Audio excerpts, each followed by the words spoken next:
saludo para los pregoneros, con todo mi corazón.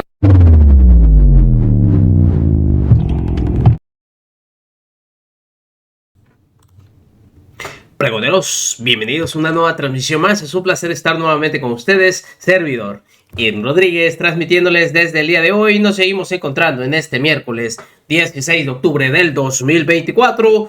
Si nos estás viendo por primera vez, muchísimas gracias por tu tiempo y por tu espacio. Solamente pido tu apoyo con la suscripción para que cada día podamos ser más en esta gran familia pregonera.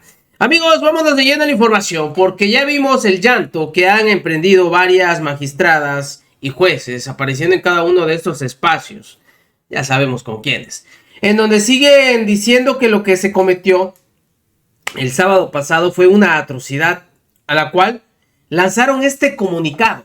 Obviamente todos respaldados por Norma Piña. Así como lo hizo Marquito Cortés, que salió a lloriquear y le dijo que el último escudo va a ser Norma Piña. Pero bueno, esta Asociación Nacional de Magistrados de Circuito y Jueces de Distrito del Poder Judicial de la Federación lanzaba este comunicado en donde se sentían vulnerados, en donde decían que lo que había ocurrido simplemente fue algo, pues para resumir, un grave retroceso democrático y jurídico. Es lo que representa para ellos esta reforma judicial promovida por el gobierno de la doctora Claudia Sheinbaum Pardo y la mayoría legislativa en el Congreso. Esto es lo que ellos decían. Bien. Pero, ¿quién salió? Fue el abogado. Fíjense ustedes, y de qué forma los calla, porque no es la primera vez.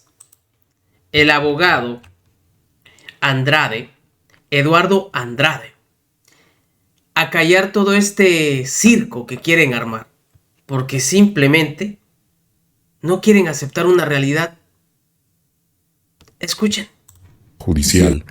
Y me encuentro, déjenme darle lectura, porque es un comunicado que no puedo creer lo que estoy leyendo, proveniente de juzgadores. Esta organización de los juzgadores, la Asociación de Magistrados, Magistradas, Jueces y Juezas del Poder Judicial de la Federación, bajo las siglas JUFED, emiten hoy un comunicado que empieza por decir lo siguiente.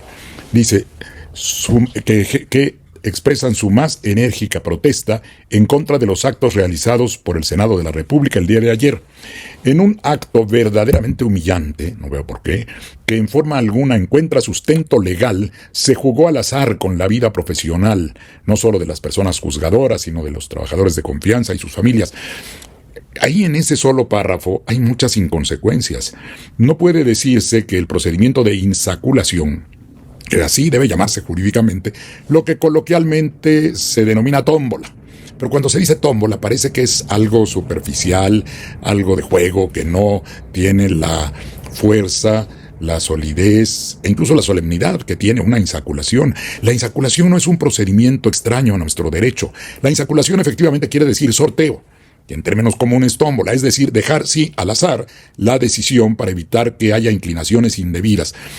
Incluso el Consejo General del INE, cuando no se ponen de acuerdo en el poder legislativo para nombrar a los consejeros de ese consejo, la nominación puede hacerse, la designación puede hacerse por insaculación, y la insaculación la realiza la Suprema Corte de Justicia, el sorteo. Entonces no pueden decir que sea algo extraño a nuestro sistema jurídico, o que sea ofensivo, o que sea humillante. No veo nada de humillante en que una decisión que se debe evitar tomarla, eso sí, de manera arbitraria, porque sí sería arbitrario decir, bueno, pues a ver que fulano diga, que escoja y que vea quiénes son sus amigos, a quienes conoce y que esos los deje y a otros los quite. Para evitar una decisión, es así, arbitraria, y no puede considerarse arbitrario lo que está sustentado, en primer lugar, por una disposición constitucional. Dicen los juzgadores que ese procedimiento no encuentra sustento legal. Pues yo no sé cómo no lo encontraron, porque basta leer la Constitución, el inciso B, déjenme decírselos así, porque a lo mejor vale la pena que ellos se orienten en lo que les estamos diciendo, del artículo 2º transitorio de la reforma constitucional, que es una disposición de la Constitución, aunque sea transitoria, y dice, el órgano legislativo determinará la porción de cargos a elegir en cada circuito judicial, considerando en primer término las vacantes, renuncias y retiros programados, es decir, los lugares que van a quedar libres naturalmente. Los cargos restantes, escúchese bien, serán seleccionados mediante insaculación pública, tomando como base la renovación de la mitad de los cargos que correspondan a cada especialización por materia. Es decir, que se considere la mitad de cada tipo de juzgados o de las magistraturas de los tribunales de circuito. En consecuencia, no entiendo cómo juzgadores profesionales en cuyas manos está la impartición de justicia puedan hacer una afirmación tan temeraria, decir que no tiene sustento legal, lo que claramente está previsto en la Constitución de la República, en un artículo transitorio. Y jugar al azar, no fue jugar al azar, fue establecer, sí, mediante un procedimiento que es aleatorio, también así se suele decir, que no hay de entrada un conocimiento previo de cómo va a quedar, y por eso recurrieron a todo un procedimiento muy elaborado y muy bien organizado. No se humilla a nadie con la aplicación de la Constitución. Además, no se está cesando, no se está eliminando, no se está dejando, déjame ver la manera como lo frasearon, dice, a través de la intromisión de un poder distinto al judicial. Pues claro, acabo de leer, el órgano legislativo, dice ahí, determinará esa división, esa separación entre los puestos a elegir entre 2025 y los que serán en 2027. Entonces, pues cómo no va a ser un órgano, nada más eso faltaba, que el Poder Judicial, que además está negando sistemáticamente la aplicación de la reforma, fuera el que determinara un procedimiento que no le está encargado por la Constitución. Dice además que se violaron las reglas de acceso a la jurisdicción nacionales y convencionales. No es un problema, ese no es un problema de acceso a la justicia, ni de reglas, ni nacionales ni convencionales de acceso. El acceso a la justicia, ¿qué es? Es ir ante un tribunal a demandar justicia. Si algo se ha afectado con el paro ilícito realizado por los magistrados, jueces y trabajadores del Poder Judicial, es el acceso a la justicia de millones de mexicanos que ven impedido su acceso a esa justicia si los tribunales no trabajan y los juzgados no trabajan. No hay ninguna posibilidad de aplicar reglas ni nacionales y mucho menos convencionales. No hay ningún tratado internacional, lo insisto una y otra vez, ningún tratado internacional señala alguna regla sobre la manera de seleccionar, de designar, de nombrar a los miembros de un poder judicial de cualquier estado. Dice que el procedimiento debería ser declarado nulo y debe ser dejado sin efecto. ¿Dejado sin efecto por quién? Es un proceso constitucional del más alto rango que no puede ser objetado, y menos en estas condiciones. Suponiendo que hubiese alguna posibilidad de objeción del acto ejecutor de lo que indica la Constitución, el Poder Judicial de la Federación está impedido naturalmente para hacerlo por su resistencia, que fue la palabra que usó la presidenta de la Corte, por lo que es una verdadera rebelión, porque no han cumplido sus tareas como era su obligación.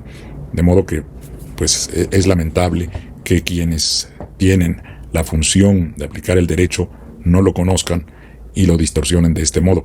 Eso viene a reforzar la idea de la necesidad de la reforma del Poder Judicial de la Federación. Ahora, rápidamente me referiré a algunas preguntas que me han hecho. Quisiera yo poder tener mucho más tiempo para explicar algunos aspectos, pero diré lo esencial. Una de las preguntas señala que qué es el lawfare y que si podría yo recomendar algún libro al respecto.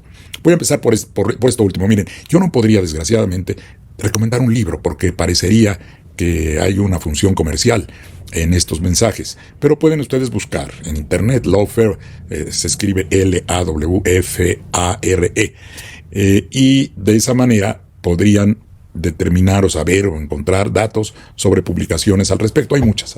Yo he leído 2 y en ellas la síntesis que podemos señalar como el significado de la palabra lawfare es el uso de los propios instrumentos legales que existen, los poderes judiciales, los tribunales, las fiscalías, los órganos de persecución de los delitos, usados con el propósito de atacar a las instituciones del Estado. La persecución de manera interesada, falta de objetividad de quienes son contrarios políticos. Esto ha pasado, por ejemplo, en Brasil, en la persecución a Dilma Rousseff y otros jefes de Estado, los esposos Fernández en Argentina, que después de tener diferencias con otro sector de la comunidad de ese país, esos sectores que se sintieron de alguna manera desplazados por los gobiernos electos democráticamente, al salir algunos de sus titulares, buscaron la manera de usar las fiscalías, el Ministerio Público, inventando, desarrollando algunas acusaciones que luego fueron reforzadas y avaladas por tribunales. Y es el uso de la ley y de las instituciones para ser empleados como armas, como instrumentos en contra de los enemigos políticos. Y algunas de las publicaciones recuerdo que decía que puede decirse que el lawfare es una especie de golpe de Estado realizado en nombre de la ley. ¿Qué otras preguntas tengo por ahí? ¿Qué opino de las amenazas de la vocera de los jueces, Patricia Aguayo, en una entrevista que dio? Me parece muy delicado. Sería cercano, no quiero decir exactamente que sea el término, pero supongo que por eso me preguntaron, porque sería el uso del propio Poder Judicial en una amenaza abierta que prejuzgaría sobre cualquier cosa que se les pusiera a consideración. Estarían siempre sistemáticamente, según esa amenaza, atacando a los otros poderes del Estado. Ese es el uso de un poder del Estado, el uso de una institución del Estado para generar problemas entre los poderes, problemas de carácter político, con el afán de afectar o llegar a destituir en algunos casos. Por eso, algunas maneras de referirse al lawfare, les decía, es esto de un golpe de Estado en nombre de la ley. Es distorsionar la ley, es usar la ley para lo que no debe ser usada. Y alguna otra pregunta. Una pregunta sobre que escucharon en una entrevista que el número de boletas para elegir jueces, magistrados en la Ciudad de México sería gigantesco, que sería inmanejable. Realmente esto no creo que sea así. Y digo no creo porque el diseño de las boletas tendrá que hacerlo el INE, cuidando que efectivamente no sean tantas. Si uno lee con detalle lo que dice ya el texto de los transitorios de la Constitución, déjame buscar por aquí, tengo alguno, aquí está. Según una lista que está en los transitorios, en principio parecería que pueden ser solo 5 boletas. Una para ministras y ministros, otra para magistrados y magistradas del Tribunal de Disciplina Judicial, otra para magistradas y magistrados de la Sala Superior del Tribunal Electoral, otra, la cuarta, para magistrados y magistradas de las salas regionales del Tribunal Electoral, y una quinta para magistrados y magistradas de circuito y jueces de distrito. En rigor, podrían ser solo 5 boletas. El manejo de los nombres al interior de las boletas sí puede representar complicaciones, pero tampoco tiene por qué ser tan difícil. Si consideramos la Ciudad de México, tendríamos aproximadamente 120 juzgados de distrito en la ciudad, pero estos se dividen por el número de distritos existentes. Si consideramos aproximadamente, déjenme ver para no equivocarme, en las cifras deben ser aproximadamente 24, el INE podría organizar la elección de modo que las boletas se identificaran por distrito. Y entonces, ¿cómo ocurre para los diputados? En la Ciudad de México se eligen 40 diputados en los distritos locales y no le dan a usted 40 boletas y vota según el distrito donde se encuentra. Eso no está perfectamente previsto aún, pero para eso está el desarrollo de la ley de instituciones, la Ley General de Instituciones Políticas y Procedimientos Electorales, y la legislación o los acuerdos, mejor dicho, que tome el Instituto Nacional Electoral. En todo el país hay 206 distritos judiciales. En la Ciudad de México hay 24 distritos judiciales federales y 120 juzgados de distrito en esos 24 distritos. A ver, a lo mejor ya nos podemos hacer bolas ahí, pero podemos considerar que son aproximadamente 5 juzgados de distrito por distrito electoral. Y hay una parte donde se dice que para la elección de magistrados y magistradas, jueces y juezas, los votantes podrán seleccionar hasta 5 hombres y 5 mujeres, es decir, la elección será de 10 personas al interior de la boleta y no tiene por qué haber tantas boletas como distritos. No quiere decir en definitiva que vaya a ser como lo estoy diciendo, porque eso corresponde al INE, pero son las cosas que deberán tomar en cuenta, que se hagan las boletas, que se diseñen las boletas de manera que no sea tan difícil la solución o la expresión de la voluntad del votante. Me decían, y ando buscando información, que en Argentina se ha usado una boleta de cupones desprendibles, que cuando hay muchos nombres para... Bueno, pues dejé correr porque también contestó varias preguntas, varias interrogantes que hay por parte de la ciudadanía y de lo mucho que ha hablado la oposición para querer demeritar y sobre todo polarizar este tema. Claro que el INE va a tener un gran trabajo y no va a haber tantas boletas como ellos quieren dar a entender. Y qué bueno por el abogado Eduardo Andrade, que salió a callar a todos estos juzgadores, jueces y magistrados, porque andan lloriqueando también en varios espacios. Nos vemos, que sigan pasando un excelente día. Servidor Edwin Rodríguez, transmitiéndoles desde su canal. Recuerden, la información está ahí y depende de todos nosotros el pregonarla. Nos vemos en una siguiente emisión.